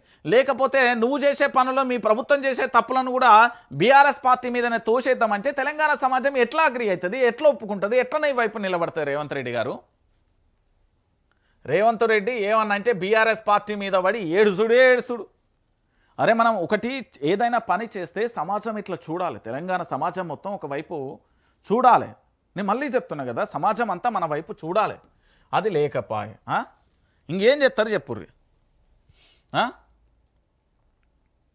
ఏం చేసేది లేదు కదా.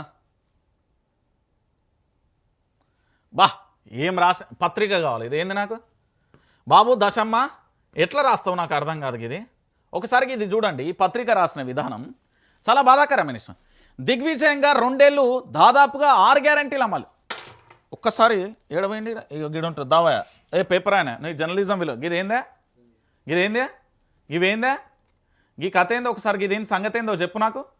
కాంగ్రెస్ నిరుద్యోగకు సంబంధించిన బాకీ కార్డు ఉన్నది, ఇందులో జాబ్ క్యాలెండర్ ఉన్నది. ఏడాదిలోపు 2 లక్షల ఉద్యోగాలు ఏడబోయినాయి. ఏడాదిలోపు ఎస్సీ ఎస్టీ బీసీకి సంబంధించిన బ్యాక్లాగ్ పోస్టుల భర్తీ ఏడబోయింది. నిరుద్యోగులకు సంబంధించిన భృతి 4000 ఏడిపోయింది.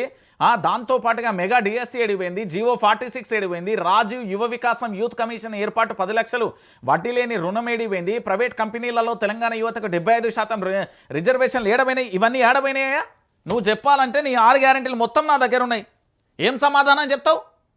పత్రిక రాసేటప్పుడు ఆలోచించాలా భయ్, నీ తెలంగాణ సమాజం వైపు నిలబడతావా లేదా ప్రభుత్వాల వైపు ఇచ్చే ఆళ్ళ కోసం అక్కడే ఉంటావా?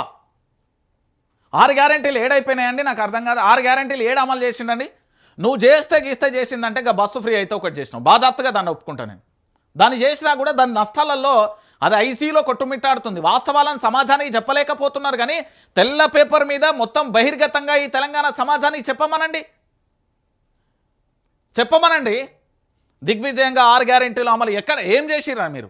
ఏం అమలు చేసిర్రు? నేను అడుగుతున్నా, బాధాప్తగా అడుగుతున్నా. ఏం చేసిల్లు? 1-2 తప్ప మీరు చేసింది ఏమీ లేదు. ఏం చేసిల్లు నాకు అర్థమైంది. నిరుద్యోగులకు న్యాయం చేసిల్లా? రైతులకు సంబంధించి రుణమాఫీ 100% ఏడే చేసిరండి. కరీంనగర్ జిల్లాకు సంబంధించి ఫ్లెక్సీ బ్యానర్లు ఉమ్మడి కరీంనగర్ జిల్లాకు సంబంధించి ఉస్నాబాదే అనుకుంటా, ఉస్నాబాదో హుజురాబాద్కు సంబంధించి అక్కడ ఆ ముల్కనూరు సైడు ఏకంగా ఫ్లెక్సీ బ్యానరే పెట్టి ఆ ఏరియాలో పూర్తి స్థాయిలో మాకు రుణమాఫీ కాలేదని చెప్పారు కదా.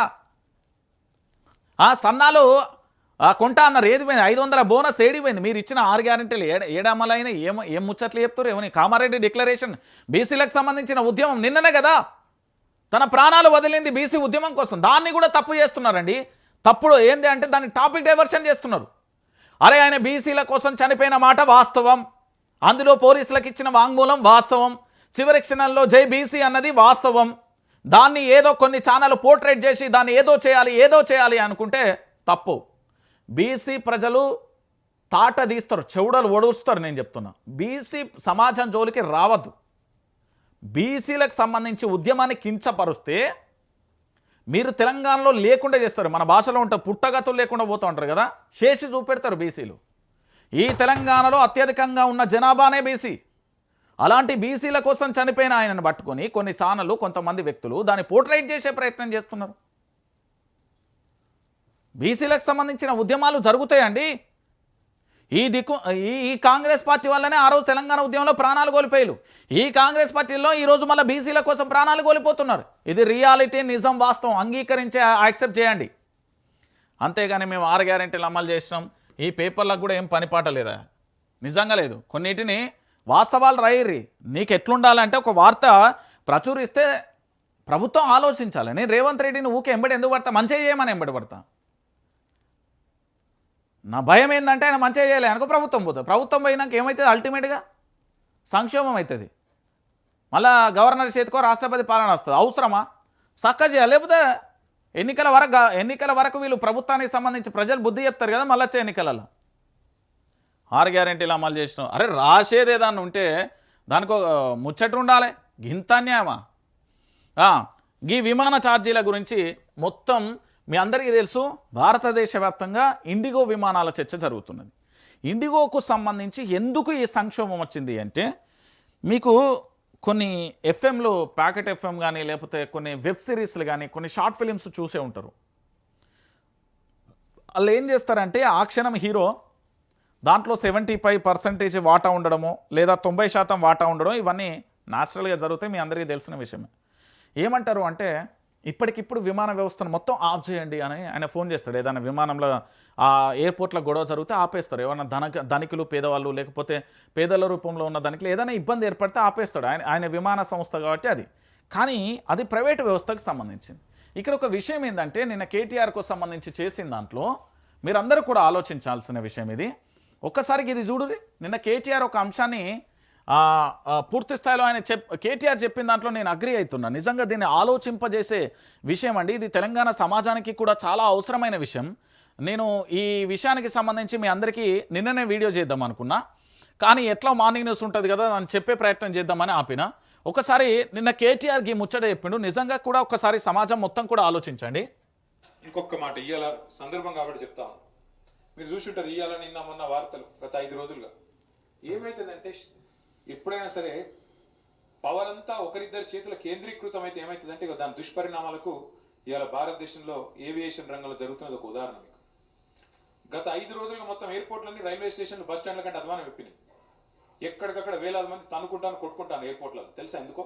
ఇండిగో వాడు మొత్తం బంద్ పెట్టిండు. ఎందుకు బంద్ పెట్టిండు? ఇది గమ్మతైన ఉదాహరణ. మీరు చెప్తే అర్థం చేసుకుంటే మీకు అర్థమవుతుంది నేనేం చెప్తున్నాను. సంవత్సరం కిందట సివిల్ ఏవియేషన్ మినిస్ట్రీ కొన్ని రూల్స్ పాస్ చేసింది. ఏమని? శ్రమ దోపిడీ చేయొద్దు, వారానికి ఒక పైలట్ అంటే ఒక గింతనే నడపాలి, ఇంతకంటే ఎక్కువ నడపద్దు అని చెప్పి సంవత్సరం కింద రూల్స్ పాస్ చేసిండ్రు. సంవత్సరం కిందటనే వాళ్ళు కొన్ని డైరెక్షన్స్ ఇచ్చిండ్రు. DGCA, director general of civil aviation. IndiGo, air India రెండే ఉన్నాయి భారతదేశంలో, కూడా లేడు. ఇప్పుడు ఏమైందంటే ఇది లిటరల్గా 2 వ్యక్తుల చేతులు మొత్తం భారతదేశంలోని విమానయానం మొత్తం 2 సంస్థల చేతులు ఆధీనం అయిపోయింది. ఏమైంది వాళ్ళ? దానివల్ల సంవత్సరం కింద కేంద్ర ప్రభుత్వం చెప్పినా శ్రమ దోపిడీకి అలవాటు పడ్డోడు దాన్ని మార్చుకోక పని చేయలే, ప్రత్యామ్నాయం ఏర్పాటు చేసుకోలే. దాంతో ఏమైంది? నిన్న ఒక్క రోజు 1000 విమానాలు క్యాన్సిల్ అయింది. 1000, 1 కాదు 2 కాదు. మరి ఏమవుతుంది? ఎయిర్పోర్ట్, బస్ స్టాండ్ అయిపోయింది. వాస్తవం ఇది. ఏం జరుగుతుంది? కొంతమంది వ్యక్తుల చేతుల్లోనే మొత్తం శక్తి కేంద్రీకృతమైతే దానికి ఒక గొప్ప ఉదాహరణ, దుష్పరిణామానికి గొప్ప ఉదాహరణ నిన్న మొన్న విమానయాన రంగంలో జరుగుతున్న వ్యవహారం. ఒక ఇండిగో, ఒక ఎయిర్ ఇండియా రెండే మిగిలినాయి ఇప్పుడు భారతదేశం. ఒకటి టాటా, ఇంకోటి ఇండిగో. వాళ్ళ చేతులకు పోయింది దేశం. వాళ్ళు ఇప్పుడు ఎస్ అంటే ఎస్, నో అంటే నో. ఆఖరికి ఏమైంది తెలుసా? 5 రోజుల తర్వాత కేంద్ర ప్రభుత్వం మేల్కొని వాళ్ళు ఇచ్చిన ఆర్డర్ వాళ్ళే వెనక్కి తీసుకుని తీయాలి. వాళ్ళు ఏ ఆర్డర్ అయితే ఇచ్చిరో, ఇండిగో వాడు మారాలి, ప్రైవేట్ వాడు దిగిరాలి. నేను తప్పు చేసిన ఆయన ఒప్పుకుంటలేడు. వానికి ఫైన్ వేసే దమ్ము లేదు ప్రభుత్వానికి. ఏమైంది ఆఖరికి? ప్రభుత్వం ఇచ్చిన ఆర్డర్ ప్రభుత్వం వెనక్కి తీసుకుని ఇంకొక టైం ఇస్తాము అని చెప్పి తగ్గక తప్పని పరిస్థితి వచ్చింది. ఏమైతుంది? శక్తి మొత్తం, సంపద మొత్తం కొంతమంది చేతుల్లో కేంద్రీకృతం అయితే అంటే ఒక గిదవుతుంది. పోర్టులు, సీ పోర్టులు, రైల్వేలు మొత్తం ఇచ్చేస్తే ప్రైవేటులకు. అది అర్థమైందా? ఇక్కడ ఉండి వైఆర్టీవీలో వార్తలు చెప్పడానికి రంజిత్ ఎందుకు ఇంత కష్టపడుతున్నాడు, ఎందుకు చెప్తున్నాడు అనేది అర్థమైందా? ఈ తెలంగాణలో కూడా హీల్ట్ పాలసీ తీసుకొచ్చిన తర్వాత తెలంగాణ రాష్ట్ర వ్యాప్తంగా కూడా ప్రభుత్వానికి సంబంధించిన మన భూములన్నీ అమ్ముకపోయి మొత్తం పెత్తందారి వ్యవస్థలోకి పెడితే, పారిశ్రామికవేత్తలలో పెడితే, పెట్టుబడిదారి వ్యవస్థలో పెడితే చివరికి మనం బానిసలుగా మారిపోతామని చెప్పడానికి ఒక ఎగ్జాంపుల్ ఇది. ఇండిగో విమానయాన సంస్థకు సంబంధించిన ఒక ప్రైవేట్ సంస్థ అయినప్పటికీ కూడా దాంట్లో క్లియర్ కట్గా ఏంది అంటే కేంద్రం తీసుకొచ్చిన ఆర్డినెన్స్ ఏదైతే ఉందో శ్రమ దోపిడీ అంటే ఒక పైలట్ గింత సమయం 8 గంటల 6 గంటలు మాత్రమే లేదా గిన్ని విమానాలు ఈ టైం వరకే నడపాలి గింతే నడపాలి అని ఏదైతే కండిషన్ కేంద్ర ప్రభుత్వం తీసుకొచ్చిందో ఆ ఆర్డినెన్స్లో భయపడకుండా ఆయన పూర్తి స్థాయిలో ఇండిగోకు సంబంధించి రవాణా వ్యవస్థను మొత్తం ఆపేసింది. ఎందుకంటే సర్క్యులర్ జారైంది, కేంద్ర ప్రభుత్వం సంబంధించి ఫైన్ వేయడాలో లేకపోతే ఆపేసే ప్రయత్నం చేస్తుంది, వాళ్ళేంది చేసేది నేనే అత్త ఏం చేస్తారో చూద్దాం బాజాప్తగా అన్నట్టుగా వెయిట్ చేసిండు. వెయిట్ చేస్తే ఏమైపోయింది, ఆ పక్కరికి భారతదేశాన్ని పరిపాలించే భారతీయ జనతా పార్టీకి సంబంధించిన ప్రభుత్వం ప్రధాని నరేంద్ర మోడీ గారి సారథ్యంలో ఉన్న ప్రభుత్వం ఒక ప్రైవేట్ విమానయాన సంస్థ అయిన ఇండిగోకు భయపడి ఆర్డినెన్స్లను వెనక్కి తీసుకున్నదండి. ఇది నిజం, రియాలిటీ ఫ్యాక్ట్స్, నిజాలు ఇవన్నీ. ఒక ప్రభుత్వం ఒక ప్రైవేట్ వ్యవస్థకు భయపడి కనీసం వాళ్ళ మీద ఫైన్ కూడా వేయలే. ప్రపంచ దేశాలతో ఉన్న మన సంబంధాలన్నీ పోతాయి లేదా అనేక రకాలుగా ఇబ్బందులు ఏర్పడతాయి అని ఒక ప్రైవేట్ పారిశ్రామికవేత్తలకు పెట్టుబడి దారి వ్యవస్థలకు భయపడి ఈరోజు ఏమీ చేయలేని పరిస్థితి అయిపోయింది, సరెండర్ అయిపోయింది ప్రైవేట్ వ్యవస్థలకు. మీరు హిడ్మాకు సంబంధించి ఏం జరిగింది, హిడ్మా మరణంతో పాటుగా 15వ తారీఖు ఆయన దొరికితే చికిత్స నిమిత్తం వచ్చిన తర్వాత ఏం జరిగింది అని నిజ నిర్ధారణ కమిటీ అనేది ఒకటి పోయింది. దాన్ని ఉస్మానియా కేవీ విద్యార్థులు పోతే వాళ్ళను చిత్తూరు దగ్గర ఎక్కడో అరెస్ట్ చేసి లోపల పెట్టి దాని తర్వాత జరిగిన ఎపిసోడ్ వేరు. ఇంకొకటి ఆ కలప వ్యాపారి దాంతో పాటుగా ఇంకొక ఇద్దరు కలిపి హిడ్మాని ఎట్లా పట్టించిల్లు దానికి సంబంధించిన ఎపిసోడ్ ఏంది, దాంతోపాటు ఛత్తీస్గఢ్లో ఉన్న విలువైన ఖనిజ సంపద గుట్టలన్నీ ఎలా నేలమట్టం అయిపోతున్నాయి, ఈరోజు ఈ హిడ్మాకు సంబంధించిన తల్లి అరణ్య రోదనకు కారణం ఏందనే ఎపిసోడ్ కూడా త్వరలో నిజాలతోని వస్తుంది. ఒక బ్లాస్టింగ్ వీడియో నేను తీసుకొస్తాను. నేనే చెప్తున్నా కదా, పారిశ్రామికవేత్తల ఈరోజు తెలంగాణను ఆనాడు పూర్తి స్థాయిలో కేసీఆర్ కుటుంబాన్ని ఆరోపణలు చేసిరు. ఈరోజు తెలంగాణను ఎవరు చేస్తున్నారు, రేవంత్ రెడ్డి కుటుంబం మొత్తం కూడా పంచుకునే ప్రయత్నం చేస్తున్నది. ఒక బందీలోకి వెళ్ళిపోతున్నాం, మనకు తెలియకుండానే మనమంతా కూడా ఒక గుప్పిట్లోకి వెళ్తున్నాం. అది బాధ. మీరు హీల్ టు పాలసీ తీసుకొచ్చిన ఆ పాలసీ తీసుకొచ్చిన ఇండిగోకు ఉత్సవోసుకున్నదండి కేంద్ర ప్రభుత్వం. నిజం ఇది. వాళ్ళు తెచ్చిన రూల్స్ వాళ్ళే మళ్ళీ ఏంది కొద్దిగా టైం ఇస్తున్నామని వాపస్ తీసుకున్నారు కేంద్ర ప్రభుత్వం. ఇది తెలియక విమానయాన సమస్యలు రద్దు లేదా సాంకేతిక లోపం లేదా ఇది అంటున్నారు. నిజాన్ని బయటపెట్టే ఒక ఛానల్ బయట పెట్టుర్రి. కేటీఆర్ నిన్న చెప్పకపోతే ఇది ప్రపంచానికి తెలిసే విషయం కాదు. పెట్టుబడిదారి వ్యవస్థ పారిశ్రామికవేత్తలకు సంబంధించి మన ఉన్న సంబంధం రాను జరగబోయే ఇంకొక బాధాకరమైన విషయం ఏంటంటే ఇది కన్నీళ్లతో చెప్పాలా ఎట్లా చెప్పాలో నాకు కూడా అర్థమవుతలేదు. ఉదాహరణకు మన తెలంగాణ రాష్ట్రమే ఉంది. దీంట్లో ఒక 100 ఎకరాలకు సంబంధించా లేదా 1000 ఎకరాలను ఏది రిలయన్స్ కానీ లేకపోతే ఆదానీ కానీ లేదా అంబానీ కానీ వీళ్ళందరూ కూడా పూర్తి స్థాయిలో లీజుకు తీసుకుంటారు భూములను. ఎన్నేళ్ళు 50 సంవత్సరాలు 100 సంవత్సరాలు లేదా 25 సంవత్సరాలు ఇట్లా లీజుకు తీసుకుంటారు. ఏకంగా వీళ్ళే పంటలు పండిస్తారు, వీళ్ళే వాటన్నింటినీ కూడా వాళ్ళ యొక్క మ్యానుఫ్యాక్చర్ కంపెనీలు వాళ్ళ ఫ్యాక్టరీల నుండి బయటికి ప్రపంచానికి వస్తుంది. అది కూరగాయలైనా ఏదైనా కూడా ఆటోమేటిక్గా మనందరం కూడా బానిసలు కావాల్సి. ఎట్లాగా ఆయన దగ్గర కొనకపోతే ఉండలేము. మనం తినాలంటే బ్రతకాలంటే బియ్యం కొనాలి, కూరగాయలు కొనాలి, అన్నీ కొనాలి. వాళ్ళ మొత్తం బందీ చేస్తున్నారు, అష్టదిగ్బంధనం చేస్తున్నారు. ఒకప్పుడు వ్యవసాయం చేసేటప్పుడు ఒక ఏంది అంటే ఒక 5 ఎకరాలు ఉంటే అందులో 1 ఎకరం తీసి మన యొక్క కుటుంబానికి సంబంధించి సరిపడా సరుకులు 4 ఎకరాలకు సంబంధించి మిగతా మిగులును అమ్ముకునేవాళ్ళు. ఇప్పటికీ కూడా చాలా గ్రామీణ ప్రాంతాలలో మీరు వెళ్ళండి, ఇప్పటికీ కూడా చూడండి. అందులో మొదటగా ఏదైనా వడ్లు కానీ లేకపోతే ఇతరత్ర ఏదైనా పంటలు పండిస్తే మొదటగా వాళ్ళకి తీసుకున్న తర్వాత మిగులును మాత్రమే అమ్మకాలు చేస్తారు. కానీ రాను పారిశ్రామికవేత్తలు పెట్టుబడిదారి వ్యవస్థలకు సంబంధించి జరిగిపోతున్నది.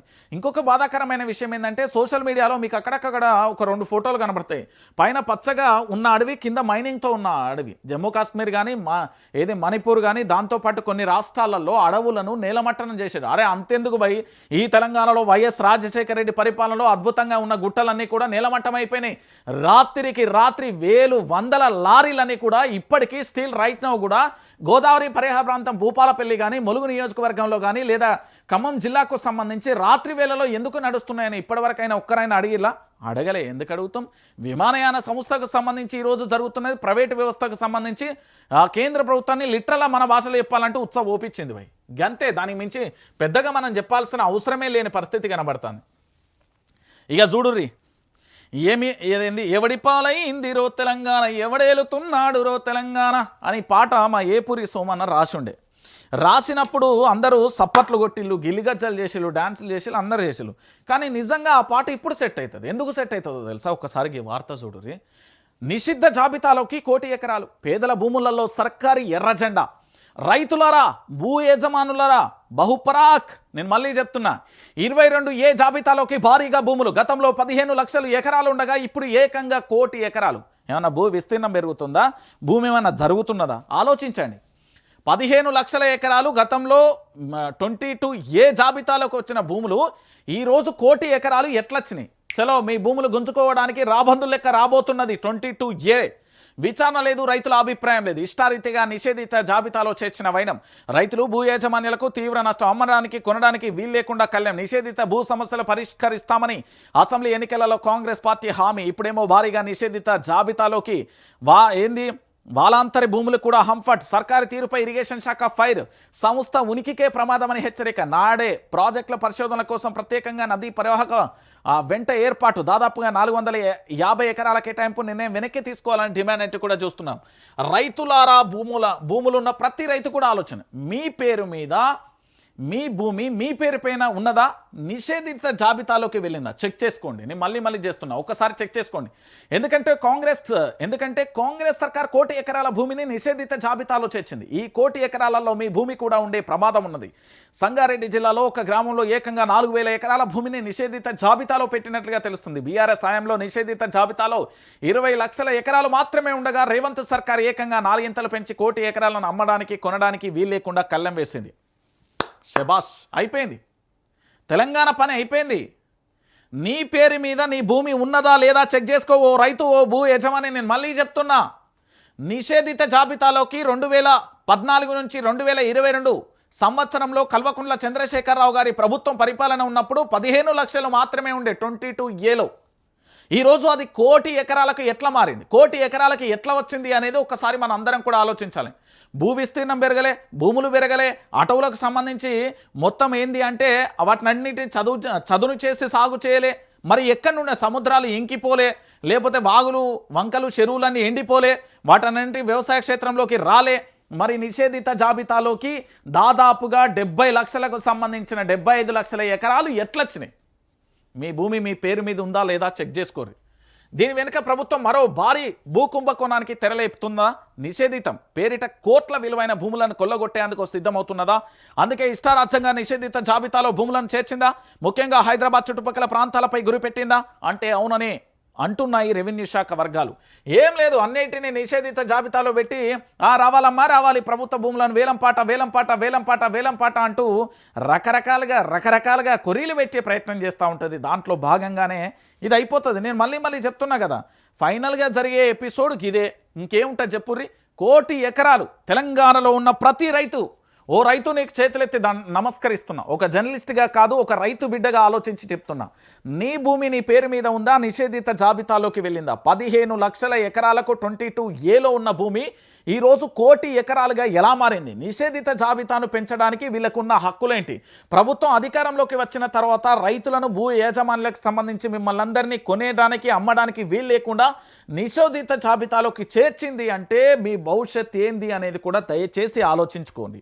నేను మళ్ళీ చెప్తున్నా, ప్రతి రైతుకు చెప్తున్నా, ఇక్కడ రాష్ట్ర ప్రభుత్వం అధికారంలోకి వచ్చిన తర్వాత ఆగమాగమ చేస్తున్న పరిస్థితే కనబడుతుంది. అంతకు మించి ఏమీ లేని పరిస్థితి కనబడుతుంది. ఇది చూసిల్లా, తెలంగాణ రాష్ట్రం నా తెలంగాణ భయ్, నేను ఉద్యమం చేసిన తెలంగాణ. ఈ తెలంగాణలో ప్రతి గడప నుండి, ప్రతి ఇంటి నుండి జై తెలంగాణ అని, జోహార్ తెలంగాణ విద్యార్థి అమరవీరులకు జోహార్లని, ఈ ప్రాంతం వాడు మోసం చేస్తే ఇక్కడే పాత పెడతాం, పరాయి ప్రాంతం వాడు మోసం చేస్తే పొలిమేరలు దాటిన తర్వాత తన్ని తరిమేస్తామని చెప్పిన ఈ తెలంగాణ గడ్డ మీద ఇక్కడ ఏంది అంటే తెలంగాణలో ఒక ఉద్యమం ఉంటుంది. ఉద్రేకమైనదిగా, ఆలోచనాపూరితమైన అద్భుతమైన వ్యూహాలు, ప్రతి వ్యూహాలతో ఉద్యమాలు ఉంటాయి. ఇక్కడ ఏంది పోరాడితే తప్ప బానిస సంఖ్యలను తెంచుకోలేమన్నట్టుగా ఇక్కడ అదే పోరాటం నిరంతరంగా నిర్విరామం లేకుండా పోరాట స్ఫూర్తి అనేది కొనసాగుతుంది. అలాంటి మన తెలంగాణలో జరుగుతున్న విచిత్రాలు ఇవి. ఒకసారి చూడండి, ఇది నిర్మల్ జిల్లాకు సంబంధించి ఖానాపూర్ నియోజకవర్గంలోని పెంబి మండల కేంద్రంలో ఎన్నికల ప్రచారానికి వెళ్ళిన అధికార కాంగ్రెస్ పార్టీకి సంబంధించిన ఎమ్మెల్యే వెడ్మ బొజ్జను 2 ఏళ్ల పాలనలో మాకు ఏం చేసిర్రు అంటూ నిలదీసిల్లు అక్కడి ప్రజలు. శబాష్, ఇలాంటి వాళ్ళు కావాలండి నా తెలంగాణలో. ఇట్లా ప్రశ్నించేటోళ్ళు కావాలి, ఇట్లా అడిగేటోళ్ళు కావాలి. నీ 6 గ్యారెంటీలు 13 అంశాలు 420 హామీలు ఏమైనా బిడ్డ అని గల్లబట్టి అడిగే మొగళ్ళు మగజాతి కావాలి ఈ తెలంగాణకు. ఒక్కొక్కరు ఆడవాళ్ళు మొత్తం కూడా రాణి రుద్రమాదేవి లెక్క, ఝాన్సీ బాయి లెక్క పూర్తి స్థాయిలో పోరాటం చేసేలా సమ్మక్క సార్లక్క స్ఫూర్తిని పునిగించుకొని అడిగేటోళ్ళు కావాలి నా తెలంగాణ. అడుగడుగన నిలదీయాలి, అడుగడుగున పోరాటం చేయాలి, అనువనువునుగా కూడా పోరాటం చేసేటోళ్ళు కావాలి నా తెలంగాణలో. వీళ్ళు అడిగిళ్ళు. ఇంకొకటి, ఇది వరంగల్ జిల్లాకు సంబంధించిన వర్ధన్నపేట మండలం రామ్రాద్ తండాలో ఎన్నికల ప్రచారానికి వెళ్లిన వర్ధన్నపేట ఎమ్మెల్యే నాగరాజును ప్రభుత్వం వడ్లు కొనడం లేదని, యూరియా ఇవ్వడం లేదని ఆగ్రహం వ్యక్తం చేస్తూ అడ్డుకున్న గిరిజనులు. మాజీ పోలీస్ ఆఫీసర్కే చెమటలు పట్టించిల్లు నా ప్రజలు. ఇది నా తెలంగాణ గడ్డ. ఇక్కడ పోరాటం అనేది సావదు, ఇక్కడ పోరాటం అనేది ఉండదు. ఈ గడ్డలో పుట్టిన ప్రతి ఒక్కరికి ఈ నేల తల్లి ఇచ్చే గొప్ప అదృష్టం ఏంటంటే ఉద్యమ స్ఫూర్తిని నేర్పుతుంది. తొలి అడుగు పడగానే ఉద్యమాన్ని నేర్పుతుంది. సాయం చేసుడు నాకేమైనా తీటనా, ఇక చూడుసుడు సాయం చేసుడు నాకేమైనా తీటనా. మరి ఎందుకున్నారు అంటున్న పదవులలో రాజీనామా చేయరి. నాకు క్రాస్ క్వశ్చన్లు వేయొద్దు అంటూ ఖానాపూర్ ఎమ్మెల్యే వెడమ బొజ్జ బూతులు. పెంబిలో నిలదీసిన ప్రజలపై దురుసుతనం. వడ్లు కొనరు యూరియా ఇవ్వరా. ఆర్డీ తండాలో వర్ధన్నపేట ఎమ్మెల్యే నాగరాజును అడ్డుకొని మహిళల ఆగ్రహం వ్యక్తం చేస్తున్న రైతులు, స్థానికులు. నిర్మల్ వరంగల్ జిల్లాలో స్థానిక ప్రచారంలో 2 కాంగ్రెస్ ఎమ్మెల్యేలకు చేదు అనుభవం ఎదురైంది. ఆ అనుభవాలు ఇంకా షానుంటాయి. మీరు రుచి చూడాల్సింది కేవలం ప్రజాక్షేత్రంలోకి వెళ్ళిలు కదా. ఇప్పుడు కేవలం ప్రజాక్షేత్రంలో మంచిగా వస్తున్నారు. తర్వాత పరిస్థితులు ఇంకోలా ఉంటాయి. ఎందుకంటే మీ 6 గ్యారెంటీలు 13 అంశాలు 420 హామీలు పక్కన పెట్టినా గత ప్రభుత్వం ఇచ్చిన సంక్షేమ పథకాలు ఇవ్వకపోగా ఇప్పటికీ కూడా టార్చర్ పెడుతూ, నరకయాతన పెడుతూ రకరకాలుగా ఇబ్బందులు పెడుతున్నారు. కాబట్టి ఖచ్చితంగా మీకు సుక్కలు చూపెడతారు ప్రజలు మిమ్మల్ని వదిలిపెట్టే పరిస్థితి ఉండదన్నా. ప్రజలు మిమ్మల్ని వదిలిపెట్టే పరిస్థితి ఎక్కడా ఉండదు. ఖచ్చితంగా కూడా ఉరుకులు పరుగులు పెట్టేయకపోతే నన్ను అడుగురు. నేను చెప్తున్నా కదా, అంతకుమించి జరిగేది ఏముంటుంది. ఒకసారి తెలంగాణ సమాజం కూడా ఆలోచించాల్సిన విషయం ఏంటి అంటే, ఇగో బీసీ సమాజం, నా తెలంగాణలో ఉన్న ప్రతి బీసీలు కూడా ఆలోచించండి. నా తెలంగాణలో ఉన్న ప్రతి బీసీ, నేను చెప్తున్నా, ప్రతి ఇంటి నుంచి, ప్రతి గడప నుంచి ప్రతి ఒక్కరు కూడా సాయం చేయాలి ఈ బీసీ బిడ్డకు ఆర్థికంగా. ముగిసిన సాయి ఈశ్వరాచారి అంత్యక్రియలు పాడమోసిన బీఆర్ఎస్ నేత దాసోజు శ్రవణ్ అంతిమయాత్రలో పాల్గొన్న బీసీ సంఘాల శ్రేణులు. సర్కారు చేసిన అన్యాయానికి సాయి చావు నిదర్శన దాసోజు. సీఎం కనీసం సంతాపం తెలపలేదు. ఈశ్వర్ కుటుంబాన్ని ప్రభుత్వం ఆదుకోవాలి, ₹1 కోటి ఎక్స్గ్రేషియా ఇవ్వాలి, భార్యకు ప్రభుత్వ ఉద్యోగం ఇచ్చి తీరాలి అంటూ కూడా అడుగుతున్న పరిస్థితి కనబడుతుంది. 42% రిజర్వేషన్లకు సంబంధించి సాయిచారి ఆత్మహత్య చేసుకున్నారు కదా. ఈ కుటుంబానికి బీసీ సంఘాలందరూ ఆర్థిక సాయం చేయాలి, వీళ్ళని మనం కాపాడుకోవాలి, ప్రభుత్వం నుండి పూర్తి స్థాయిలో ₹1 కోటి ఇప్పియాలి, దాంతోపాటు వాళ్ళ భార్యకు ఉద్యోగం ఇప్పియాలి, వాళ్ళ పిల్లలకు ఫ్రీ చదువు చేపియాలి. ఈ బీసీల కోసం, మన బీసీ జాతి కోసం, మన బీసీ ఐక్యత కోసం, మన బీసీల కోసం తన ప్రాణాన్ని పణంగా పెట్టి తను పూర్తి స్థాయిలో వీరమరణం పొంది బీసీలకు పోరాటానికి 42% రావాలని చేసిన సాయి ఈశ్వరాచార్యకి సంబంధించి దీన్ని తప్పుగా పోర్ట్రేట్ చేయడానికి కొన్ని ప్రయత్నాలు, కొన్ని కుటిల రాజకీయాలు, కొన్ని శక్తులు, కొన్ని దుష్ట శక్తులు ప్రయత్నం చేస్తున్నాయి. ఎక్కడికక్కడ దయ్యమత్తే ఇంటి ముంగట గడపకాడ షీపిర్లు ఎట్లా పెడతామో షీపిర్లు రెడీగా పెట్టుర్రి. నేను మళ్ళీ చెప్తున్నా, బీసీ సోదరులారా, ఉద్యమం జోలికి వచ్చినోడికి ఉనికే లేకుండా చేయర్రి. మళ్ళా గీ ముచ్చట్లే అద్దు మనకాడ తెలంగాణలో, గీ ముచ్చట్లే అద్దంటున్నా. రైట్, మా అన్న రేవంత్ రెడ్డి ఫైనల్ టచ్ ఒకటే. ఈ తెలంగాణ ప్రాంత ప్రజలందరికీ కూడా నేను చెప్పేది ఒకటే, ఒకసారి చూడండి. రేవంత్ పాలనకు సంబంధించి 2 ఏళ్ళు పూర్తయిపోయినాయి. పాజిటివ్కు సంబంధించి ఒకసారి మాట్లాడే ప్రయత్నం చేద్దాం. మహిళలకు ఉచిత బస్, ఇది సక్సెస్, దీంట్లో మాటలే లేవు.